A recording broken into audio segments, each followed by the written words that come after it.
Hi everyone, it's Emmanuel Kadosh. I wanted to invite you all to subscribe to ILTV Plus, where you can find our daily news and updates about Israel. And not only that, but live feeds, entertainment, our kosher food show, and so much more. Needless to say, your subscription to ILTV Plus helps us grow and create more content while also supporting the state of Israel. Our app is available on all platforms and devices, so I'll see you guys there. Welcome to ILTV's Israel Daily. I'm Adar Gavei-Lazi, and coming up in today's newscast. The IDF Chief of Staff says Israel has a moral obligation to prepare a military response against Iran's nuclear program. As a senior Iranian advisor says, Tehran now has the capabilities to build a nuclear bomb. 3 cases of the new BA.2.75 new variant discovered in Israel. Why are health officials concerned? An extreme heat wave hits Europe and forest fires rage throughout the continent. Will this phenomena hit Israel next?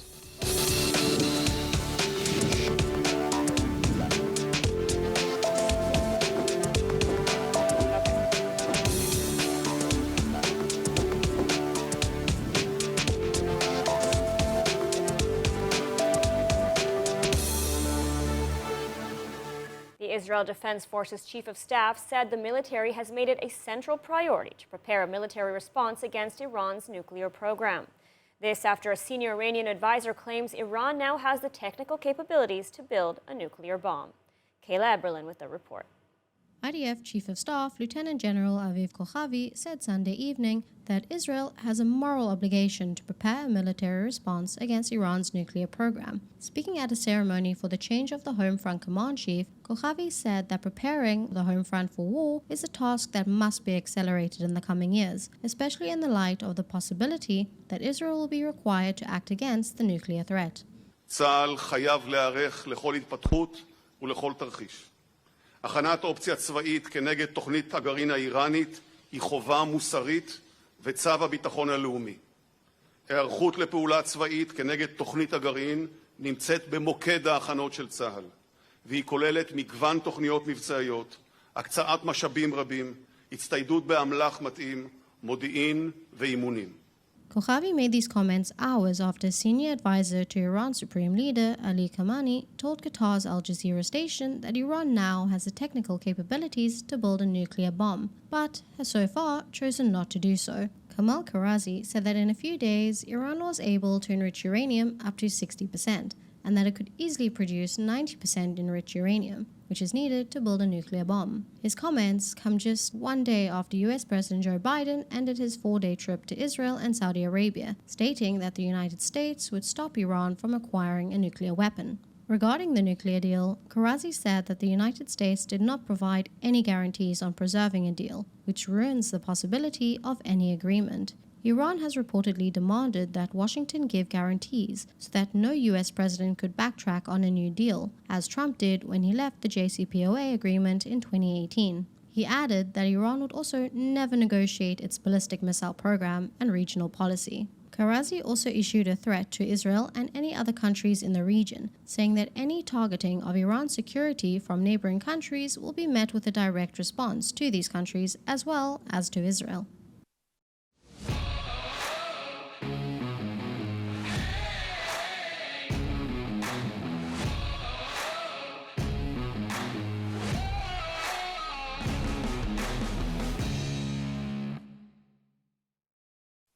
And joining us now with more on the Iranian nuclear threat is Dr. Fadi Smail, Middle East expert and research fellow at the International Institute for Counterterrorism at the IDC Herzliya. Thank you for joining us. Hi, how are you doing? Great. So we heard this report from the Supreme Leader's advisor that Iran now has the technical capability to build a nuclear bomb. Should we believe him? Yes, I think so. We have been saying that or anticipating that, or maybe guesstimating that for months now. The Iranians are at the point that they want to be at when they have all the bragging rights of being a nuclear club state without actually being a nuclear state. That means they have, or they can demand all the consideration to their positions. They have all the respect, all the deference that a nuclear state gets, without actually being actually owning a nuclear device, which in of itself places some other kinds of restrictions on them. In terms of their position in the negotiations or in the interaction with the West, they are at a very, very good place from their standpoint. It is just, maybe it's a little surprising, or maybe not surprising, but now they're actually saying it openly in that way, basically confirming what we have anticipated literally for years, really. So, I believe him. But, Biden and Western powers still hoping for a nuclear deal. Now that Iran has reached nuclear capabilities, is it too late for a deal? No, it isn't, because that's the whole point of not actually building a device. To be at your utmost ability to squeeze anything you can from this situation, as I called it, the bragging rights, or the ability to place pressure on the other parties to the discussion.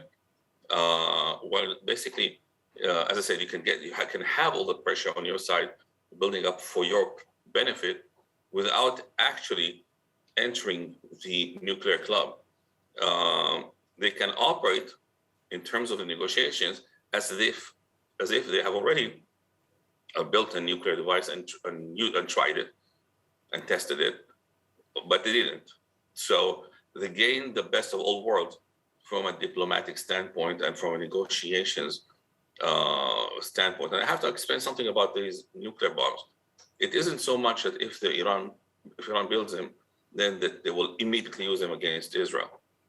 It is about building a balance with Israel. When they use their conventional abilities, which are huge in terms of their ballistic missiles abilities and those things that we have seen so much of missile warfare, then that Israel will not have, from the standpoint of the Iranians, the trump cards, the ability to bring up weaponry that basically ends the game between both sides. Once you say you have nukes, I have nukes, then we're back to conventional war, where clearly the Iranians can have built a lot of advantages in terms of missile warfare. So the idea, from a game, if we call it a game theory standpoint, is create this balance of fear, this balance of threats, similar to how the Cold War has worked in the past. To create a balance, absolutely. Now, the IDF Chief of Staff, Kochavi, sending a message to Iran in response, calling to prepare for a military option. What would such a military option look like, especially now in the wake that Iran has the potential to create a bomb? Now, from the standpoint of the Iranians, the very the collaboration and closeness between Israel's security establishment and the military establishments of Arab countries in the region, the buildup of this regional security arrangement is in of itself a very threatening measure. I mean, it doesn't have to be an actual physical attack. The very establishment, taking a few strong countries and putting them together, all with the mindset of defending from Iraq, is in of itself a very threatening thing. As they have said, and they have warned, they're not leaving us guessing. They're telling us what they think. Now, Israel, Israel, has clearly been preparing for such an option, but what about the United States? Reports indicated that U.S. President Joe Biden and Israeli Prime Minister Yair Lapid did not necessarily see eye to eye regarding a military option against Iran. What can you tell us about the U.S. involvement in all of this? The U.S. is coming out of 30 years worth of a war in Iraq that, quite frankly, is the one that gave Iran the option and the chance and opportunity to become what it became. Iran has turned from a broken country, defeated after big defeat in the war, into a regional power, an international power, simply because we have removed the biggest shield that there was against it. And I think that in the Beltway today, there's a realization, I hope so, it seems like it, they have a realization that the balance of powers in the Middle East is too intricate and too gentle to just fix it in one military move.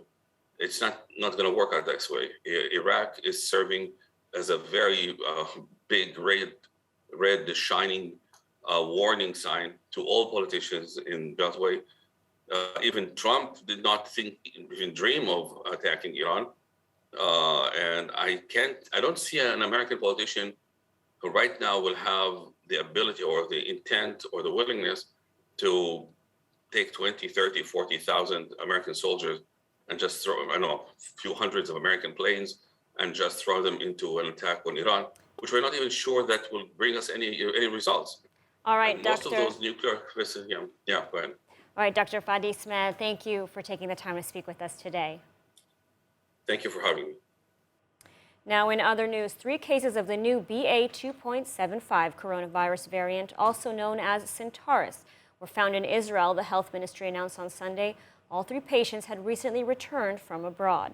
Joining us now with more on this new variant is Professor Cyril Cohen, head of the immunotherapy lab at Bar-Ilan University. Thank you for joining us. Hi, Lida. Thank you for having me.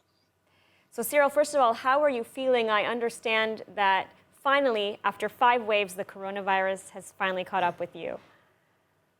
Yes, immunologists are not immune to COVID, indeed. And yes, I'm okay. I'm doing fine. Actually, I'm at the end of my isolation period. The 2 first days were tough, but right now I'm feeling much better. It's okay. I mean, we have to go through that. And I think that most of us will go through that several times, unfortunately, especially when we see new variants popping up. I will happy to hear that you're feeling better. And so what can you tell us now about BA.2.75, or as it's being called, Centaurus? Yeah, so basically the name Centaurus is just by mistake. It's not the official name. It was someone on Twitter joking. That variant is a variant that we detected, or that was detected in India, I would say around 3 weeks ago. And the interesting thing is that it popped up in a few different regions at the same time, like 10 different regions. Right now, we are aware that around more than I would say 10 countries have detected that variant in the US, in the UK, in Germany, in Japan, and now in Israel. The 3 cases that were detected in Israel, 2 came from France. And actually France, as far as I know, is not aware that there are, that this variant is actually now also in France. So, they are trying to understand what is going on. But basically, the only thing that we know right now is that there are a lot of mutations, the most mutated spike protein we have seen so far. And those mutations might help, and we have proof of that, might help the variant escape immunity or previous immunity or other I would say, or therapeutic agents, like, a certain medicine is not effective against that variant. So this is why people are a little bit, I would say, concerned. The other thing is that in India, there was a wave, the start of a wave of a BA.5, which is the dominant variant right now in Israel and in other places in the world. And suddenly it disappeared because the BA.2.75, that variant, the Centaurus, was actually stronger. So that's why people are a little bit concerned. Now people are following that.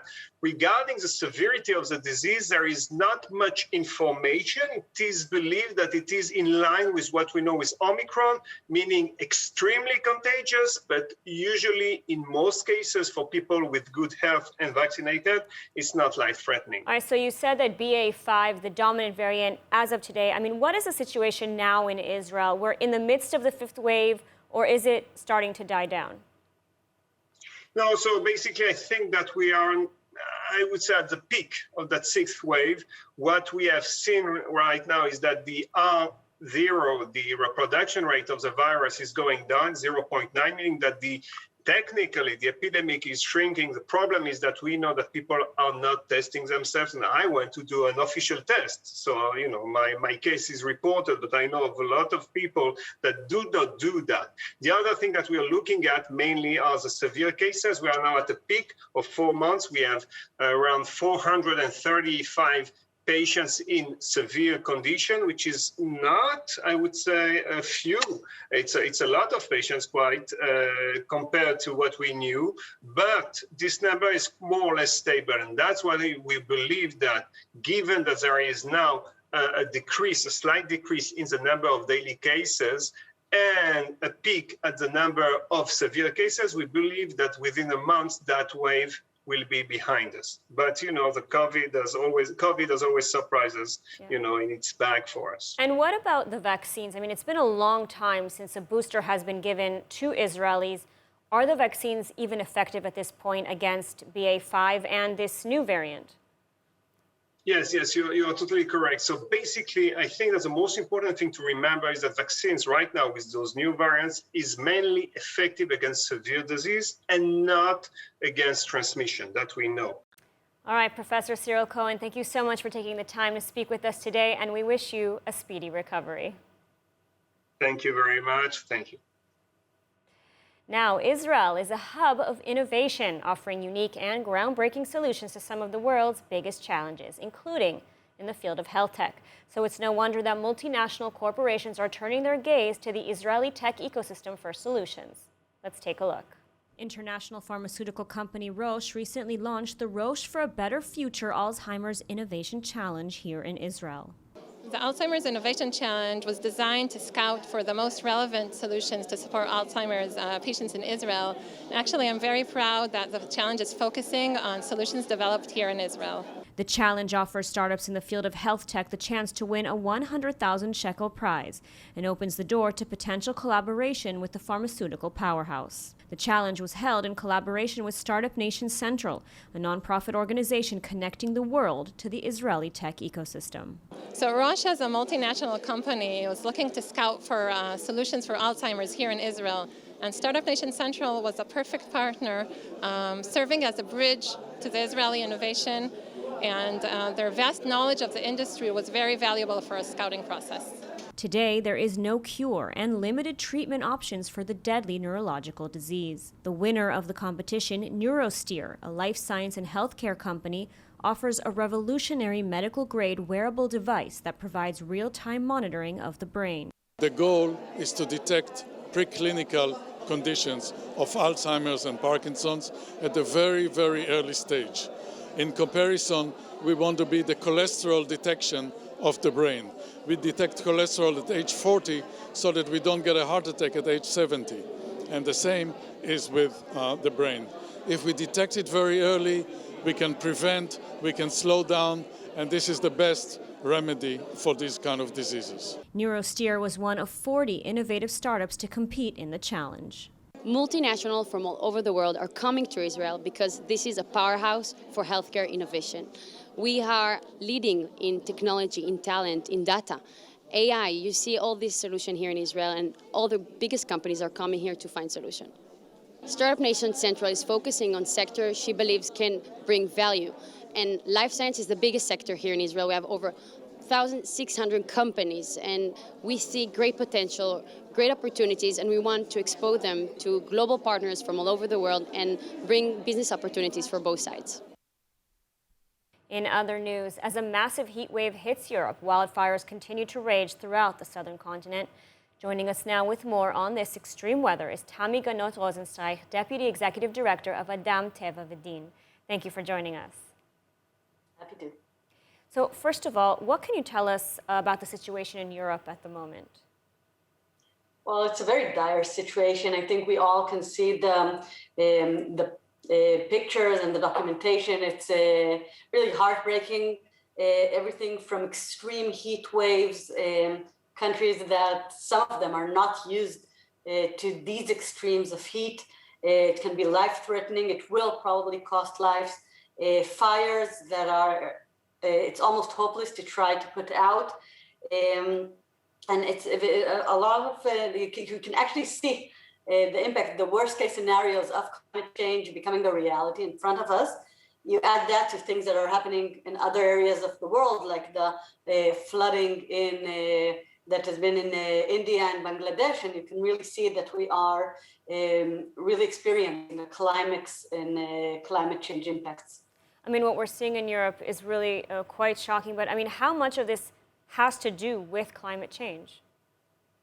What we know, and today the attribution science that does exactly that, looks at extreme weather events and tries to determine how much of them can be attributed to climate change, knows more and more to show us that the connection is real, that climate change does make the probability of such events happening higher. They will become, and they are becoming more frequent. The temperatures are reaching already record-breaking extremes. And we also know that the severity, it's not just the probability, it's also the severity of extreme weather events that is becoming worse and worse over time. And what is absolutely clear, it's whenever you look at a certain event, it becomes a bit more problematic. When you zoom out and look at the big picture, there is really no question about it. Climate change is already impacting our weather. And again, I think the scariest part is that it's gonna continue impacting it in a way that will become even harsher as future comes, and may become catastrophical if we don't act in time to mitigate the change. And, what about here in Israel? Are we going to see these same types of patterns, heat waves, massive fires, and such? Well, I think, yeah, it's some of them we've already experienced extreme weather, like early winter storms, and that don't manage, they're so severe, they don't manage to get into the underground water, and they become flooding that has already cost lives. And yeah, Israel and our whole area, the region, is actually a climate hotspot, which means that some of the impacts will be felt more severely in our area. For instance, the temperature rise is supposed to be double than the world mean rise. So some of the impacts will be felt in a harsher way. In addition to that, we are also in a very delicate area and region when we talk about the impacts that are not only the direct impacts, but the general impacts of climate change, such as food scarcity, water scarcity, regional instability, fight over resources. All that is a big threat to Israel. Unfortunately, the Israeli government has not yet recognized the severity of the issue, has not yet recognized that climate change is a strategic threat that has to be dealt with and not just an environmental issue. So that leads me to my next question. Where does the Israeli government stand today with regards to the fight against climate change? Well, over the past years, there has been a change over the government. There are already governmental resolutions that have committed to zero emissions by 2050, net zero emissions by 2050, and that's a bit of a change. We have seen the former Prime Minister, Naftali Bennett, join the Glasgow COP, the meeting of the parties of the United Nations Framework Convention on Climate Change in Glasgow last year, and clarifying Israel's dedication to fighting climate change and to adapting. One of the most important things that Israel is way behind other developed countries is having the normative framework, having a climate framework law that makes those statements an actually binding law that the government must abide to, and that signals to the whole Israeli market that this is our policy and this is where we're going. All right, Tommy, thank you so much for taking the time to speak with us about this important issue today. Thank you. And now let's take a look at the weather forecast. Clear skies expected around the region this evening with lows ranging from 19 to 24 degrees Celsius or 67 to 76 Fahrenheit. Then tomorrow, the weather remaining much the same as the past few days with more clear and sunny skies and scorching top temperatures of 38 degrees Celsius or 100 Fahrenheit. That's all for today's news. For more updates from Israel and around the world, check out our website, ILTV.tv. You can also subscribe to our newsletter and join us on our streaming platform at ILTV+. You can catch that across all your devices.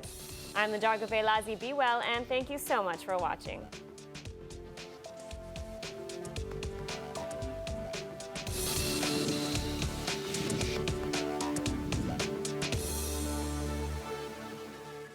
Hi everyone, it's Emmanuel Kadosh. I wanted to invite you all to subscribe to ILTV Plus, where you can find our daily news and updates about Israel. And not only that, but live feeds, entertainment, our kosher food show, and so much more.